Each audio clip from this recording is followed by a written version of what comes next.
कि इस विकल्प के साथ जुड़ने के लिए। और इसी के साथ साथ चौथा, जब भी चुनाव आएंगे इस तरीके से गतिविधियां लेनी जरूरी है हमें कि गैर भाजपा वोटों के बीच में बंटवारा ना हो। ज्यादा से ज्यादा जितना गैर भाजपा वोट है उसको जो है हम सिमटने की कोशिश और उस तरीके की गतिविधियों को हमें जो है उसको चुनना है। हर प्रदेश में ये अलग अलग तरीके से होगी, लेकिन मुख्य लक्ष्य क्या है? सिद्धांतिक रूप से ये हिंदुत्व की पूरी सिद्धांत विचारधारा इसके खिलाफ हमें सिद्धांतिक रूप से इस संघर्ष को फेस करनी है।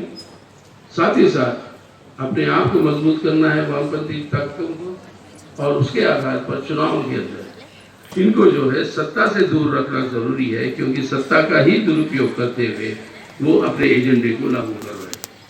तो ये है मुख्य आधार पर जिसके हमें चलना है। ये हम लोग ना समझे बेशक, लेकिन अपना वर्ग दुश्मन तो समझ रहा है। उसने पार्लियामेंट में उनके नेता लोग मुझे ले जाया करते थे जब मैं था वहाँ पे, कांग्रेस के बेंचों को दिखाते थे और बोलते थे देखिए कांग्रेस जी, इनसे हमें कोई खतरा नहीं है। आज मैं कह दूं तो इसमें से कई सारे लोग आ जाएंगे हमारे पार्टी में। खतरा आपसे है, क्योंकि आप अपने विचारधारा पे डटकर खड़े रहते हो, मुकाबला करने के लिए हिम्मत है आपके अंदर, और आपके कार्यकर्ता ऐसे हैं जो सक्रियता के साथ देश के हित में, मतलब आज देशभक्ति का प्रतीक कोई है तो वो है ये लाल झंडा उठाकर अपना साथी जो चल रहा है वो। तो ये है ये उनका कहना है कि खतरा आप लोग। तो इसलिए आज कांग्रेस ये एक ऐतिहासिक जिम्मेदारी हमारे ऊपर आई हुई, अपनी पीढ़ी के ऊपर, अपनी पीढ़ी के ऊपर ये ऐतिहासिक जिम्मेदारी आई है कि क्या भारत को, आधुनिक भारत को, जिसका संवैधानिक व्यवस्था है, जिसका संवैधानिक चरित्र है, क्या इस भारत को इस संविधान के साथ, इस संवैधानिक संस्थाओं के साथ क्या हम बचा पाएंगे, या इसको बर्बाद होते हुए अपने आंखों के सामने हम देखते देखते एक फांसीवादी व्यवस्था की ओर हम बढ़ेंगे। ये है हमारे सामने चुनना, हम क्या चुनें। अनिवार्य है आज उनको हराना, वरना ये भारत जिस तरीके से जिसमें हम और आप पैदा हुए, वो स्वतंत्र भारत का चरित्र ही बदल रहा। तो आज इस भारत को अगर इकट्ठा रखना है तो यही एकमात्र है। इसलिए वो कहते हैं कि लाल झंडे की बात अब लाल सलाम भी कहते हो, लाल झंडा भी कहते हो। और लाल झंडा और लाल सलाम दोनों इसलिए है क्योंकि हर इंसान के रंग को, हर इंसान के अंदर जो खून जो बहता है उसका रंग लाल है, हिंदू हो, मुसलमान हो, ईसाई हो, जो भी हो। और जब तक इंसान के अंदर खून का रंग लाल होगा, इस लाल झंडे को कोई झुकाने वाला ताकत जो है पैदा नहीं हुई, ना होगा। तो ये संघर्षों के रास्ते अपनाते हुए हमें आगे बढ़ना है। और हम समझते हैं कि आपकी ये 23वीं राष्ट्रीय सम्मेलन जो हो रही है, कॉन्फ्रेंस जो हो रहा है मार्क्सवादी कम्युनिस्ट पार्टी की, इसके अंदर महाराष्ट्र के अंदर जो निर्णय लेनी है आपको पार्टी को मजबूत करने के लिए, उसके लिए ठोस किस्म से बहस के बाद वो निर्णय पर आप लोग पहुंचोगे। और इसी उम्मीद के साथ आप सबको हमारी क्रांतिकारी अभिनंदन करते हुए, और आप सबको जो, चलिए हमें 1 घंटा टाइम दिया था लेकिन 55 मिनट ही हुए हैं, लेकिन लग रहा है कि 2 घंटे हो गए बोलने में, क्योंकि पार्टी कॉन्फ्रेंस थी तो हम जो है थोड़ी गंभीरता से मतलब इन बातों को रखा, क्योंकि ये जरूरी है आज हम सब के लिए, पूरी मुल्क के लिए, हम सब के लिए जरूरी है कि आज भारत को बचाना है ताकि आने वाले दिनों में एक बेहतर भारत का निर्माण हो। इसके लिए महाराष्ट्र में जो करना है ये निर्णय पर, ये अगले 2 दिन में पहुंचेगी ये सम्मेलन। इस उम्मीद के साथ आप सबको मेरी क्रांतिकारी अभिनंदन और लाल सलाम देते हुए मैं अपनी बात खत्म कर रहा हूँ। धन्यवाद।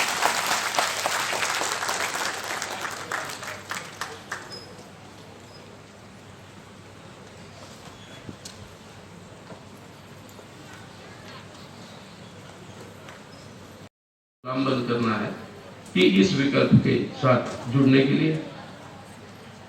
और इसी के साथ साथ चौथा, जब भी चुनाव आएंगे इस तरीके से गतिविधियां लेनी जरूरी है हमें कि गैर भाजपा वोटों के बीच में बंटवारा ना हो।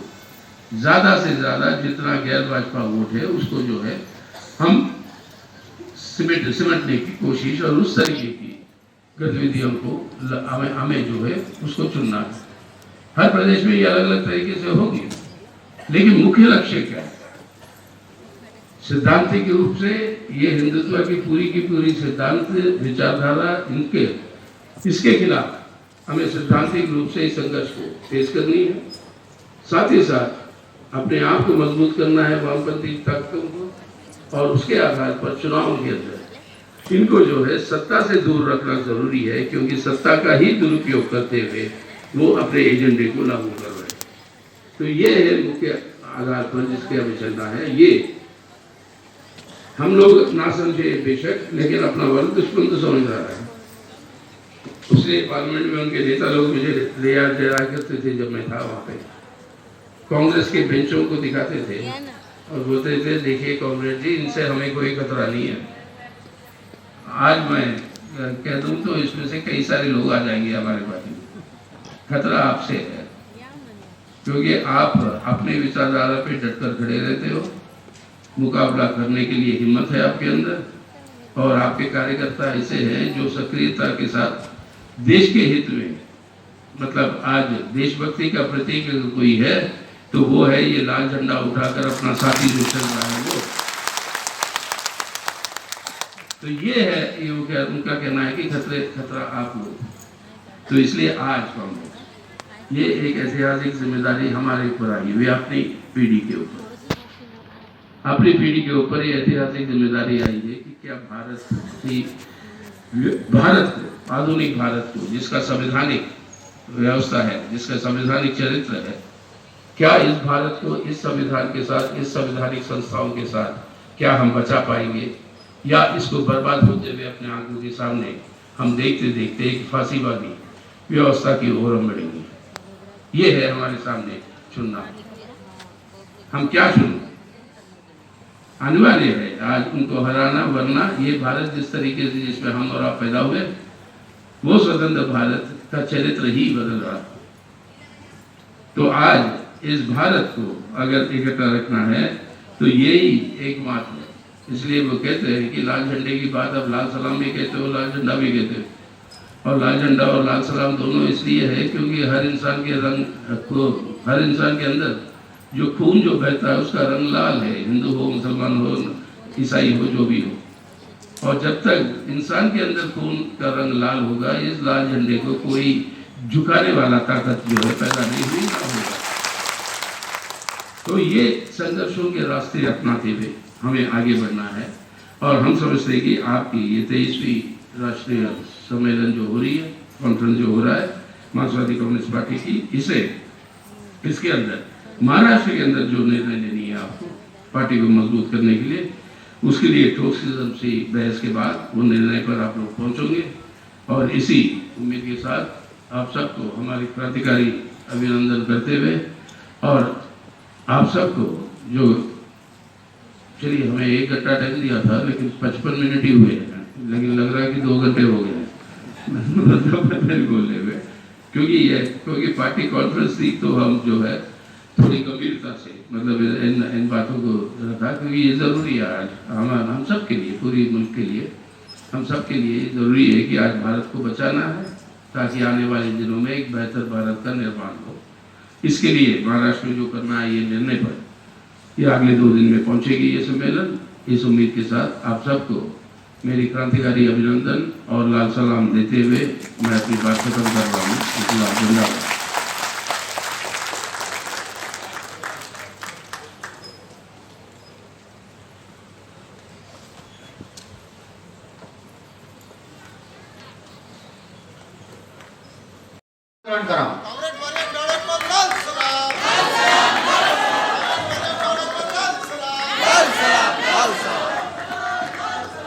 आणि दिल्लीच्या ऐतिहासिक किसान आंदोलनामध्ये ज्यांची महत्त्वपूर्ण भूमिका राहिलेली आहे, असे त्याचबरोबर पक्षाचे केंद्रीय कमिटी सदस्य, आपल्या सर्वांचे परिचित शेतकऱ्यांचे नेते डॉक्टर अशोक ढवळे यांना विनंती करतो की त्यांनी मंचावर आपलं स्थान ग्रहण करावं.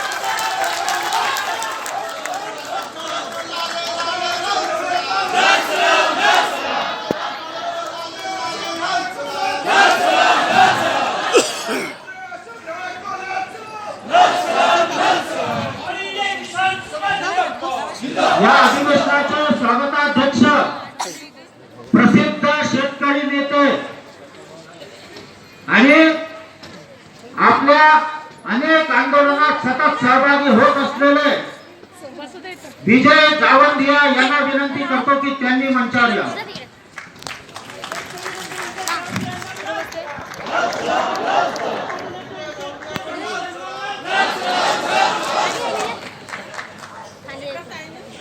प्राध्यापक केसरी जाधव या अधिवेशनाला शुभेच्छा देण्याकरता शेतकरी कामगार पक्षाचे नेते ते आलेले आहेत. त्यांना विनंती करतो की त्यांनी मंचावर यावं. शेतकरी कामगार पक्षाचेच राजू कोरडे यांना विनंती करतो त्यांनी मंचावर यावं. भारतीय कम्युनिस्ट पक्षाचे राज्य सचिव कॉम्रेड तुकाराम भस्मे या ठिकाणी आलेले आहेत. अधिवेशनाला शुभेच्छा देण्याकरता त्यांनी मंचावर यावं.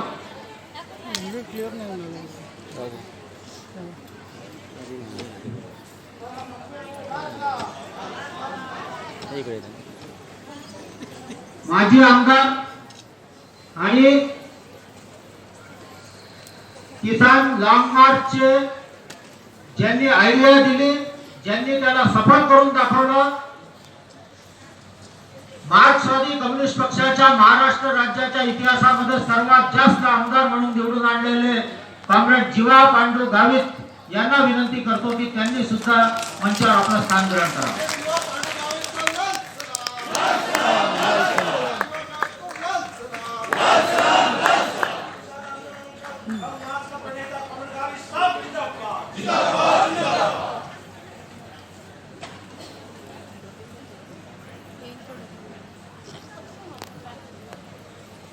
मोबाईल व्हिडिओ चालू करा. व्हिडिओ आपला सेल्फी करून करू. सेल्फी नाही काढत, फक्त व्हिडिओ काढा. चालू व्हिडिओ. आपल्याला इकडे जाणार का?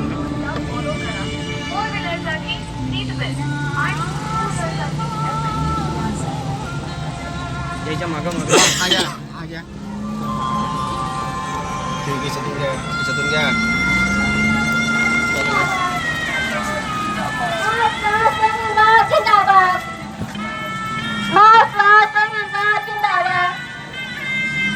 बड़े लंबे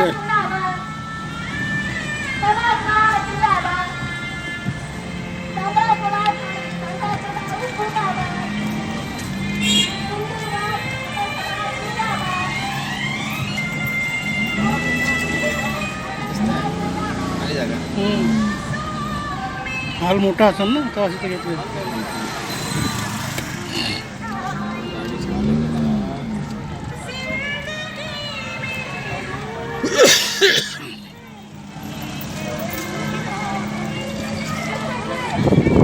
आपलं सुटली आहे ना दिल्लीवाला सुटली आहे. गाडी तर बाहेर जागा आहे ना. या गाडीच्या मागं हा इकडे जागा आहे ना. आपल्याला काय जायचं आहे नंतर. बंद करा. हे बंद करू. हो जागा.